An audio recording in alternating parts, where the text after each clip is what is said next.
Clashes between Israel and the Gaza Strip are nothing new, but what happened on the 7th of October 2023 was unprecedented. Hamas, the militant group that controls Gaza and that is viewed as a terrorist organization by many countries, has used a massive rocket barrage to act as a diversion while they sent people to basically raid the towns around the border on the Israeli side. In their surprise attack, they have killed, injured and kidnapped many soldiers and civilians directly from their homes. They have captured towns and have been able to hold them off for many hours. The casualties on the Israeli side, if measured as a proportion of the population, is much greater than the 9/11 ones for the USA. So it stands to reason that this event could have potentially huge ramifications for Israel and possibly the entire region. Now, this is actually a pretty perplexing action by Hamas. In the past, its clashes with Israel have always been some sort of slow escalation, like they demanded something like lift the blockade and Israel would say no, and then fighting would break out. Or, on the other hand, Israel might have been the one to escalate the conflict in the past. There have been attacks by Hamas,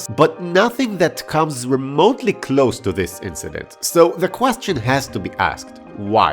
Why did Hamas start this offensive against Israel? Well, this is what I will attempt to answer here. Now, full disclosure, this video is made within days, hours actually, of these Hamas operations against Israel. I am an Israeli, and though I am deeply disturbed and shaken by the events, I will try to keep the video informative and to the point.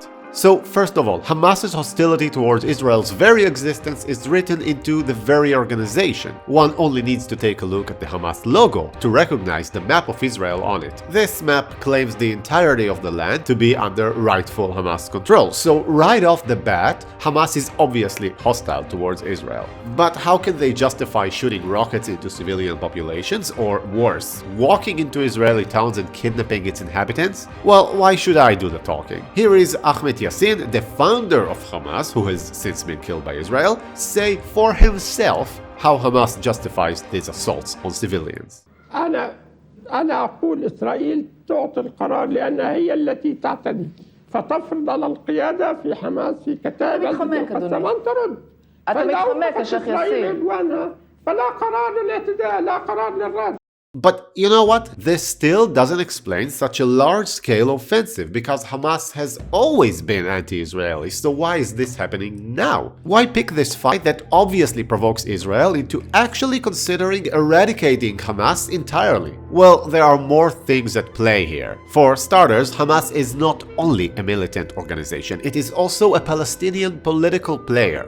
It's actually a political rival of Fatah, which controls the other Palestinian territories. Political entities thrive on popularity, and it is no secret that Hamas would really like to grow its influence in the West Bank. How do you grow your power and influence in another land? Well, you fight for what the people there hold dear.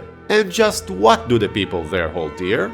The Palestinian prisoners that are held by Israel. This is a very contentious issue. Israel holds many Palestinians as prisoners. On the Palestinian side, these people are regarded as important freedom fighters, and they're actually paid handsomely for sitting in Israeli prison, even if they have been involved in the murder of civilians. The Israelis, on the other hand, view these people as monstrous terrorists, and they view the fact that the Palestinian Authority pays them as proof of its innate evil. Since these people are so central to the conflict, Hamas has probably hoped that by kidnapping many Israelis, they would be able to negotiate some sort of prisoner exchange and thus become the heroes of not just the Palestinians in Gaza, but also in the West Bank. But this is not all, because, this action on the part of Hamas was huge, and it's hard to imagine something so big happening without Hamas consulting with its allies in the region. And this is where we need to zoom out for a little bit. To the north of Israel is Hezbollah, another militant organization that is considered terrorist by many countries. Hezbollah too is formed to oppose Israel. How are these two organizations different?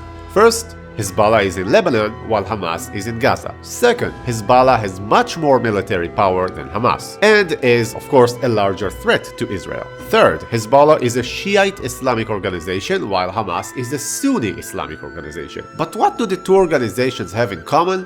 Both are formed to oppose and destroy Israel, and both are heavily sponsored by another key player in the region, Iran. it is extremely unlikely that the leadership in Iran was unaware of the impending action by Hamas. In fact, they might have been the ones to greenlight it. Iran is also on unfriendly terms with Saudi Arabia, which has been having peace talks with Israel lately. Peace and cooperation between Saudi Arabia and Israel would be very bad for the Iranians, so they would obviously try to interrupt these talks. Now, Israel and the Saudis see eye to eye on almost everything except for with regards to the Palestinian issue. The Saudis are more sympathetic to the Palestinian cause, while the Israelis view them as enemies. For Iran, it is extremely convenient for Hamas and Israel to have their worst clash in history right now, and it is convenient for them to have as many Palestinian casualties as possible. Any video or photo of Palestinian suffering that can be circulated in Saudi public serves to undermine the peace effort. So here's one way in which Iran would benefit here. But that's not all, because Iran not only looks to the Saudis in its south, but also to Azerbaijan in its north. No, I swear, this is relevant. Stay with me. Azerbaijan is in a unique position in relations to Iran because of several key factors. First, there are actually more Azerbaijanis living in Iran than in Azerbaijan. Those living in Iran are considered repressed and could potentially cause a lot of trouble for the Iranians. So, of course, Iran would prefer Azerbaijan to be a weak country that could not threaten it or incite its population. It would be very unfortunate for Iran if Israel and Azerbaijan would become allies. Only this is exactly what has been happening for the past few months. Israel has been selling advanced weapons and developing close ties to Azerbaijan. This is unprecedented if we consider that Azerbaijan is actually, like Iran and Hezbollah, a Shiite majority country. Iran's boldness against Israel may very well send a message that has to do not only to what is happening in Israel, but to what is happening in the entire region. But you know what? We can actually zoom out even further to what is happening in Ukraine. Sure, on the face of it, it's an invasion of Ukraine by Russia, but in a broader sense, it is an extension of the struggle of the rising powers against the established Western order. Iran belongs to the axis that is led by Russia and China. This axis is determined to undermine the current dominance of the Western liberal democracies. They're trying to signal that this age of America policing and controlling the world's order is over. The actions by Hamas in Israel could also be a small step in the general escalation of things. Now, of course, we can zoom back down to Israel and cite another obvious thing that is happening. The Hamas attack on Israel happened on the 7th of October 2023. Now, this is important because this is a very symbolic date for the region.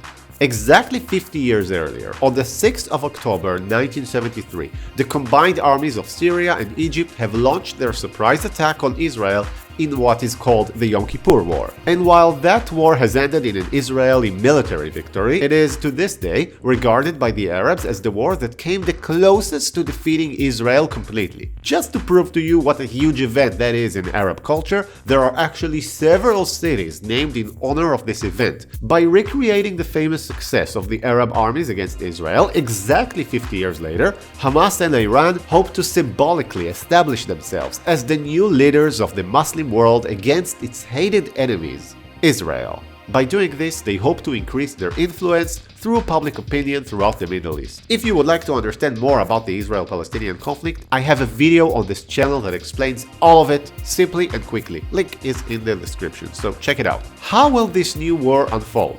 Well, only those of you living in the future could possibly know.